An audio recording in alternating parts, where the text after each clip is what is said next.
이 영상은 악의 꽃 2화가 나온 시점이며 스포일러가 포함되어 있습니다. 첫 번째, 백희성의 평판. 두 번째, 양부모가 이것인 이유와 가족관계 내피셜로 구성되어 있습니다. 백희성의 평판. 딸이 다니는 유치원에 온 차지원. 아이들끼리 놀다 싸움이 일어난 겁니다. 인형이 예뻐서 한 번만 안아봤다는 백은하. 하지만 상대편 엄마는 손버릇은 어릴 때부터 고쳐야 된다고 하죠. 백희성은 도착하자마자 상대편 아이 엄마에게 죄송하다고 자신이 부족했다면서 잘 교육시키겠다고 사과했고, 딸 은하에게 사과하게 합니다. 울면서 미안해, 내가 잘못했어 라고 사과하는 은하.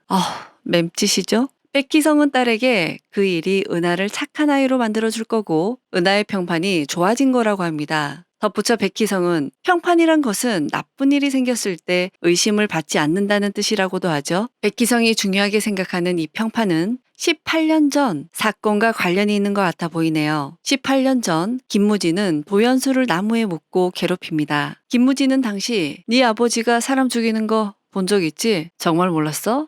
모르는 척 하는 거냐? 아니, 그것도 아니면 소문처럼 같이 했어? 라고 합니다. 살인자의 아들이라는 평판 때문에 억울한 일을 겪은 도연수는 백희성이 되어서 딸 은하에게 평판의 중요성을 교육합니다. 18년 만에 반대의 상황이죠. 이제는 김무진이 묶여 있습니다. 혹시라도 많이 아프면 참지 말고 말해. 그럼 내가 더 재밌어질 것 같거든. 18년 전의 대사를 그대로 돌려주네요. 그리곤 농담이야. 혹시라도 내가 일을 치를 것 같으면 바닥에 비닐을 먼저 깔았겠지? 라고 하는데요. 무서워하는 김무진을 보고는 나 우리 아버지랑 같아. 네가 동정심을 유발해도 난 아무것도 못 느낀다고. 그러니까 울지 마. 바닥에 비닐 깔고 싶어지잖아. 그리고 김무진이 전화하는 장면에는 비닐이 깔려 있습니다.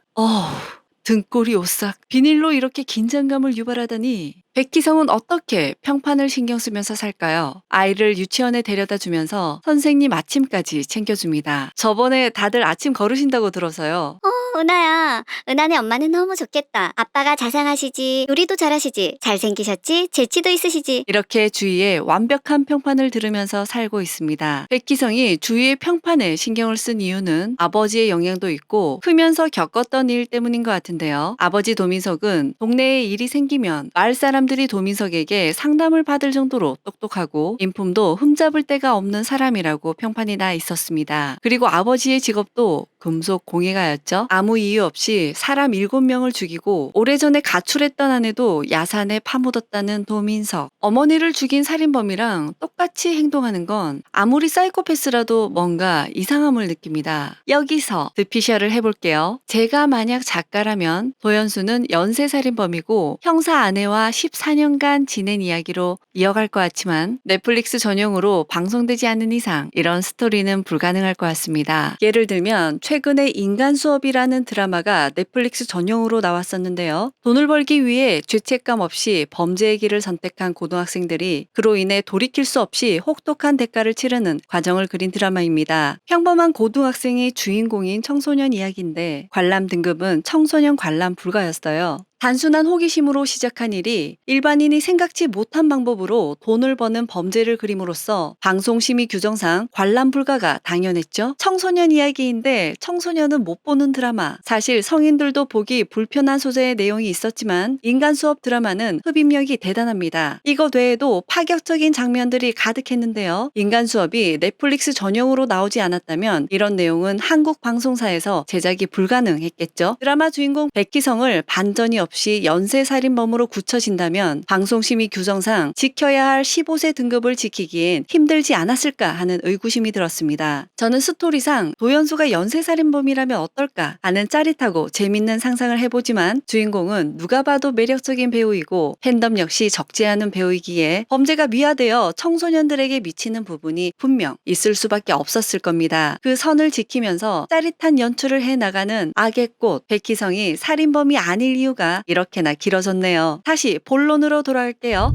두 번째, 양부모가 사이코패스인 이유. 아버지 도민석은 죄가 없습니다. 그래서 백희성이 아버지와 같은 직업, 같은 패턴으로 살아가다 아버지가 연쇄살인마의 어머니까지 죽였다면 아무리 사이코패스라도 아버지와 똑같은 직업, 똑같은 패턴으로 살진 않겠죠? 가능성은 낮긴 하나 진짜 살인범은 양부모일 수도 있을 것 같네요. 살인범까진 아니더라도 사이코패스일 확률이 높아 보입니다. 엄마 공미자는 감정이 있는 표정이 보여서 아니겠구나 했는데 어머님 걔 못 속여요. 저처럼 못하신다고요. 라는 대사를 보면 역시 사이코패스일 가능성이 있어 보입니다. 난 남의 불행이 좋더라. 내가 남들처럼 못 되면 남들이 나처럼 되었으면 좋겠어. 라는 대사도 공미자가 남들과는 다르다는 걸 비치며 사이코패스일 가능성을 높여주는 듯 했습니다. 양아버지는 백희성에게 솔직해볼래? 우리한텐 아주 중요한 문제야. 자식 낳고 살다 보니 걔한테 특별한 감정이 생긴 거냐? 사이코패스는 감정이 없는데 백희성이 딸에게 유난히 다정해 보여서 자식에게 특별한 감정이 생긴 건지 궁금해서 물어본 거겠죠? 인물 소개해보면 점잖고 따뜻한 인품과 뛰어난 실력으로 동료 후배 의사들에게 귀감이 되는 사람이다. 남부러울 것이 없는 인생이다. 하지만 달의 뒷면처럼 만우의 뒷면을 본 사람은 아무도 없다. 이 부분에서 백만우는 사이코패스가 아닐까 하는 생각이 들었는데요. 백만우는 자신의 친아들에게 특별한 감정을 느끼지 못한 것으로 보이고 그런 자신과는 다르게 백희성이 결혼 후 자식에게 특별한 감정이 생긴 것 같아 보여 물어본 것 같았습니다. 백희성이 했던 대사 중에 난 우리 아버지랑 같아. 네가 동정심을 유발해도 난 아무것도 못 느낀다고. 그러니까 울지 마. 바닥에 비닐 깔고 싶어지잖아 라는 대사에서 우리 아버지는 진짜 아버지와 양아버지 둘 다일 수 있다는 생각이 드는데요. 즉 친아버지 양아버지 두 분 다 사이코패스가 아닐지 의심해 봅니다. 백희성이 엄마한테 지원이에게 어떠한 기대도 갖지 않게 하라고 합니다. 차지원에게 모질게 하라는 이유는